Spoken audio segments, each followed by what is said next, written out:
నిండు గర్భిణిగా ఉన్న ఒక లేడీ అడవిలో తన ప్రసవ సమయం దగ్గర పడిందని తెలిసి ఒక అనుకూలమైన ప్లేస్ కోసం వెతుకుతూ ఒక నది ఒడ్డుకి చేరింది. ఒక పక్క నది ఆపోజిట్లో గడ్డివామ ఉంది. ఇది నాకు అనుకూలమైన స్థలం అనుకొని అక్కడ చేరింది తన ప్రసవం కోసం. ఇంతలోనే ఆ సైడ్ నుంచి ఒక వేటగాడు వచ్చి తన బాణాన్ని ఎక్కుపెడుతున్నాడు లేడీ మీదకి.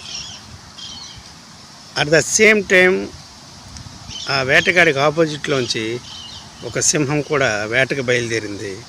తను కూడా వస్తుంది. లేడీని చూసి ఈరోజు నాకు ఫుల్గా భోజనం దక్కిందిలే అనుకుంది.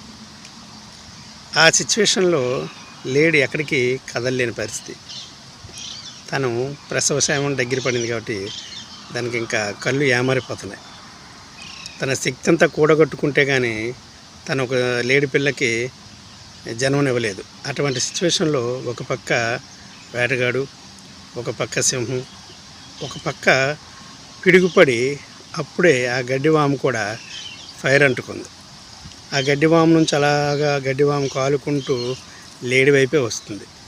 ఇటు ఫైరు, అటు సింహం, ఒకవైపు వేటగాడు, కొన్ని ఇంకోవైపు తప్పించుకుందామన్నా నది.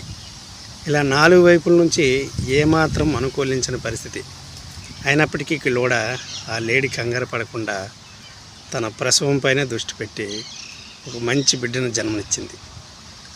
ఇచ్చిన కొన్ని క్షణాల్లోనే అక్కడ పరిస్థితులన్నీ మళ్ళీ మారిపోయాయి. ఒక్కసారి వాతావరణం మారి ఉరుములు మెరుపులు గట్టిగా రాగానే, వర్షం స్టార్ట్ అవగానే ఆ కాలుతున్న గడ్డివాము అటు నుంచి వస్తున్న ఫైరు అలా తడిసి ఫైర్ ఆగిపోయింది. అట్ ద సేమ్ టైం ఆ ఉరుములకి మెరుపులకి వేటగాడి గురి తప్పి ఆ బాణం లేడికి తగలకుండా అటు నుంచి వస్తున్న సింహానికి తగిలింది. సింహం అక్కడే మరణించింది. అదే టైంలో ఇది వేటకు అనుకూలమైన సమయం కాదే అనుకుని వేటగాడు వెనుతిరిగాడు. ఇలా పరిస్థితులన్నీ ఒక్కసారి మారిపోయాయి. లేడీ అప్పుడు హ్యాపీగా నది ఒడ్డుకి వెళ్ళి కొద్దిగా నీళ్ళు తాగి పైకి చూసి భగవంతుడు ఉన్నాడు అనుకుంది.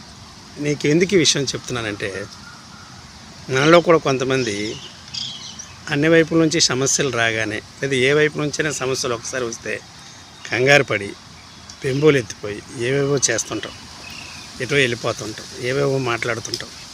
అయితే కొన్నిసార్లు కొంతమంది అయితే ఇంకా చనిపోవడానికి కూడా సిద్ధమవుతుంటారు. ఊరు పోసుకోవడం, తాగేయటం, ఇలాంటివన్నీ. నేను మన లేడీలా ఆలోచించి మనం ఒక పని మీద ఏం అనుకున్నామో దాని మీద దృష్టి పెట్టినట్లయితే మనకి నేచర్ కూడా సహాయపడుతుంది. ఎలాగ క్లియర్ అవ్వాల్సిన సమస్యలు అలా క్లియర్ అయిపోతాయి. అలా లేడీ వలె మనం కూడా ఆలోచించాలన్నది నా ఉద్దేశం. దృఢ సంకల్పంతో అందరూ ధైర్యంగా ముందుకెళ్ళాలి. Thank you.